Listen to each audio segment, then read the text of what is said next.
Halo Sobat Rana, kembali lagi di channel kami, Rana Cerita. Untuk Sobat Rana yang ingin mengirimkan ceritanya untuk diangkat di channel kami, bisa kirim ke email kami yang ada di link deskripsi di bawah ini.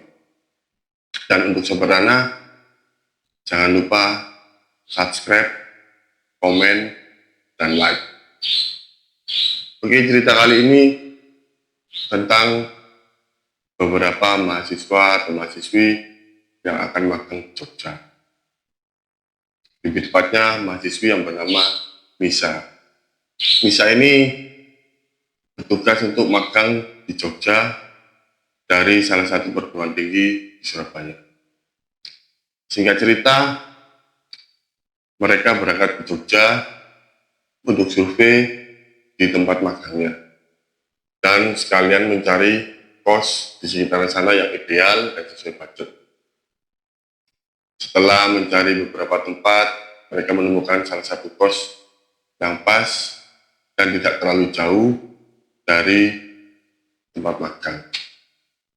Suasana kosnya rumah agak lama, rumah khas adat Jogja, satu lantai, ada teras dan ada sedikit pekarangan untuk parkir, di mana di depan teras itu ada kursi untuk tamu, dan ini timelinenya sekitar tahun 2005 atau 2006.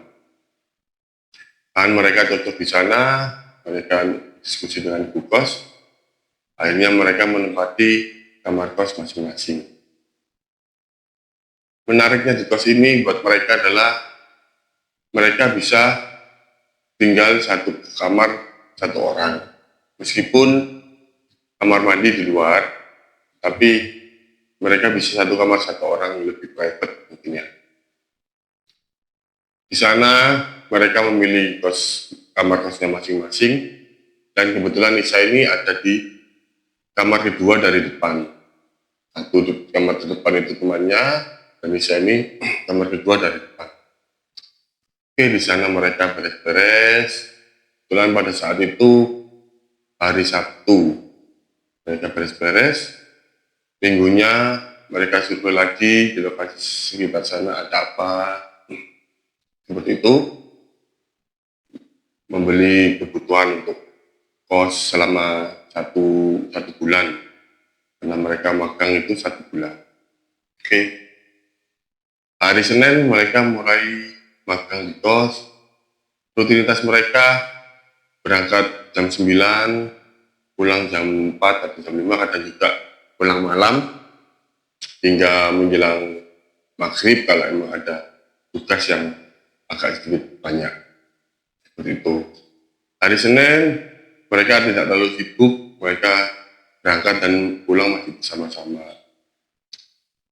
Saat minggu pertama itu tidak apa-apa, tidak ada apa-apa karena mereka sering berangkat dan pulang bersama. Minggu berikutnya, hari Seninnya lagi, mereka berangkat bersama. Pada saat itu mereka masih pulang bersama, dan pada saat mereka pulang bersama, bisa melihat sesosok gadis kecil duduk sendiri di depan teras. Mungkin karena itu mereka lagi sibuk dengan situasinya, bisa tidak menghiraukan, bisa langsung masuk kamar, istirahat, lalu tidur. Hari kedua juga seperti itu. Bisa pulang bareng teman-teman dan melihat hadis itu lagi, tapi langsung masuk tanpa menegur. Dan hari ketiganya, pada saat itu Nisa pulang duluan karena memang tugasnya tidak terlalu banyak dan teman-temannya pulang belakangan. Pada saat pulang sendiri, Nisa melihat gadis itu, dan karena dia lagi tidak terlalu sibuk, Nisa menyapa gadis itu. Hai dek, gadis itu menoleh, kemudian tiba-tiba gadis itu mendadak, ayo main kak. Bisa dengan polosnya, wah ayo, nanti ya setelah kakak beres-beres, habis sholat isya, kamu ke kamar kakak aja. Oh oke kak, kamar kedua ya setelah depan ini. Oke, setelah beres-beres, kebiasaan Nisa, biasanya pulang makan itu mandi, terus sholat maghrib, kemudian telepon keluarga. Pada saat itu masih SMS dan telepon biasa, belum ada WA dan sosmed seperti sekarang.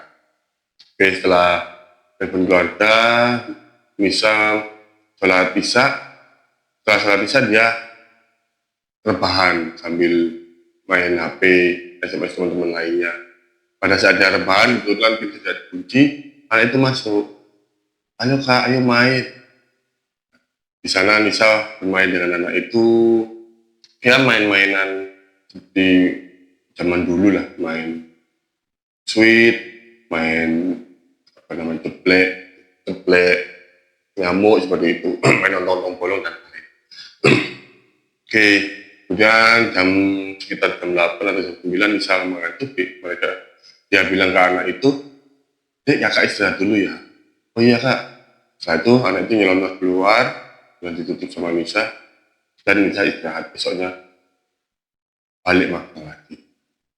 Keesokan harinya ketika Nisa pulang bersama teman-teman, anak itu tidak ada. Nisa biasa saja langsung masuk ke kos seperti biasa, mandi, sholat, rebahan. Setelah Isya, saat Nisa rebahan, anak itu masuk, tiba-tiba masuk. Ya Nisa, oh mungkin karena sudah terbiasa, akhirnya mengajak main lagi, seperti kemarin jam 8 jam 9 bisa mau istirahat, anak itu keluar. Kemudian hari keempat atau kelima, Nisa dan teman-temannya lagi sibuk mengerjakan tugas bersama di kamar salah satu temannya. Anak itu tidak datang. 2 hari itu anak itu datang. Dan keesokan harinya bisa makan, bisa pulang agak malam. Tapi teman-temannya sudah pulang dulu. Bisa pulang agak malam, masuk ke teras, tidak ada anak itu. Kemudian dia masuk ke kamar, anak itu ternyata sudah menunggu di sana untuk mengajak bisa bermain. Dan bisa masih bermain seperti biasanya, bercanda-bercanda, begitu. Dan sekali ini agak larut karena mungkin hari Sabtu, besoknya weekend, agak malam, anak itu jam 10, dan wanita pulang karena Nisa sudah istirahat. Hari Minggu, Nisa dan teman-temannya biasanya jalan-jalan keluar ke daerah kota Jogja untuk menikmati liburan setelah capek makan. Oke, terus hari Seninnya karena mau akhir magang itu padat banget sampai mau akhir magang, anak itu tidak pernah muncul karena kadang bisa mengerjakan tugas di kamarnya, kadang mengerjakan tugas di kamar temannya, anak itu tidak muncul. Lalu pada akhir mau magang, teman-teman berkumpul untuk izin ke ibu kos.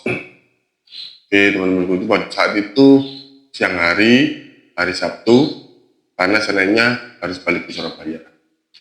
Minggu masih nginep di sana. Nah, pada hari Sabtu itu si Nisa dan teman-teman pamit sama ibu kos. Bu, makasih kita jadi kos di sini.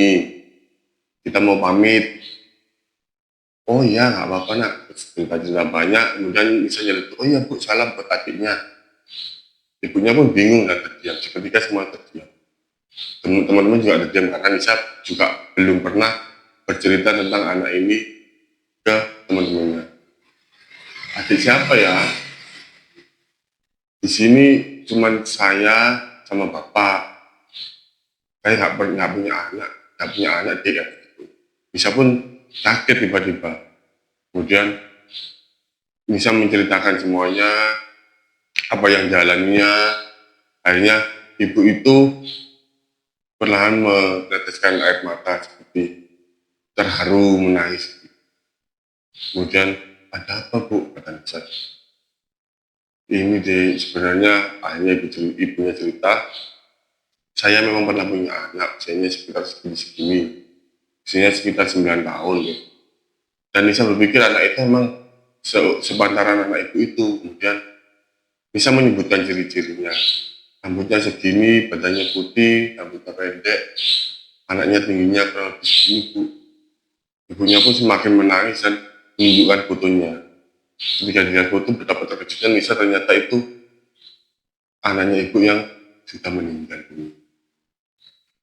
Nisa pun terharu tapi sedikit takut, dan anak-anak mendengar Nisa dan ibunya, ya sudah, semoga anak itu bahagia di alamnya. Iya, Bu, semoga mereka berpelukan. Dan malamnya Nisa tidak berani tidur sendiri. Nisa tidur di salah satu kamar temannya.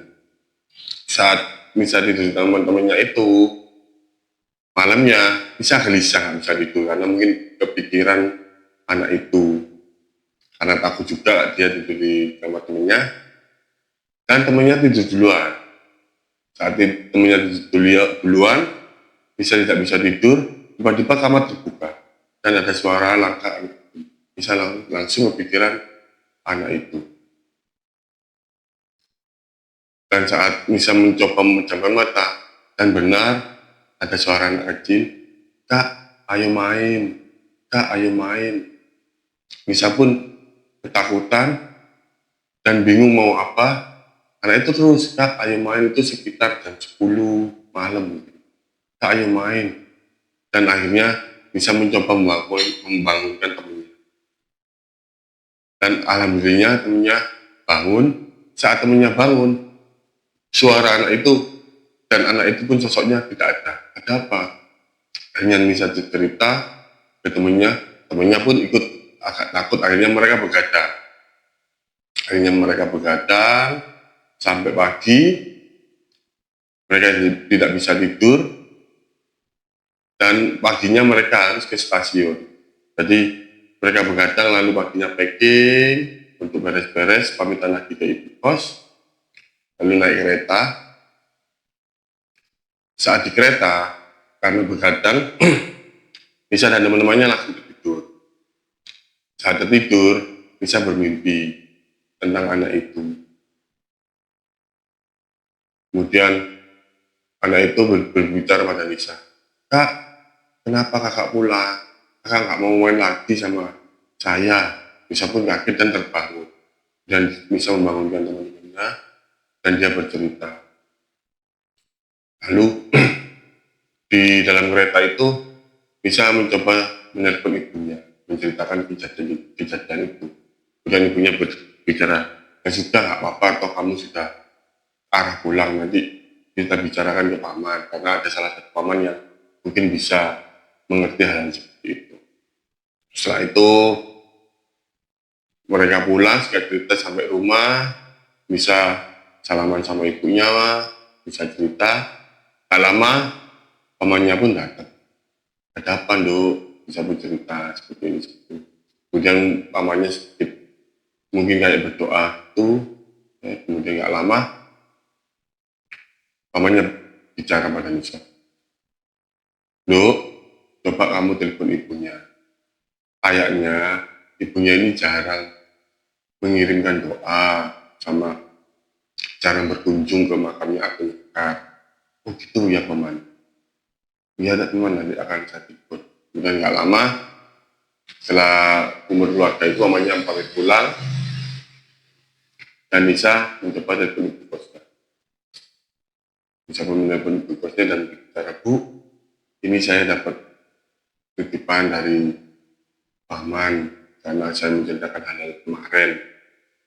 Kalau ibu disuruh untuk kirim doa dan coba nyekat." Ibunya pun menjawab dari seberang telepon sedikit menangis, "Iya, Dik, emang saya sudah jarang berkunjung ke makamnya karena sedikit trauma, dan mungkin besok atau lusa saya akan berkunjung ke makamnya dan akan membuat tahlilan kecil-kecilan untuk mengirimkan doa."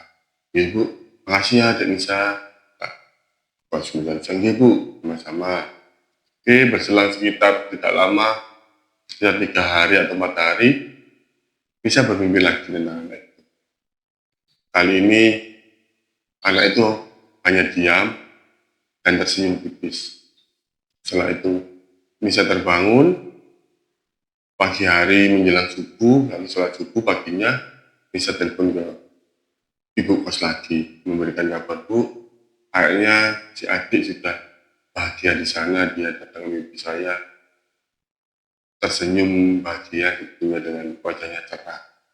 Dan ibu kos pun menimpali, ya adik Nisa, 2 hari kemarin saya dan bapak dekat, dan kemarin baru saja saya mengirimkan doa, mengadakan acara tahlilan atau yasinan kecil-kecilan.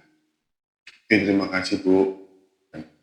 Dari sejak itu, Nisa tidak pernah bertemu lagi dengan anak itu dan tidak pernah memimpikan anak itu. Seperti itulah akhir ceritanya.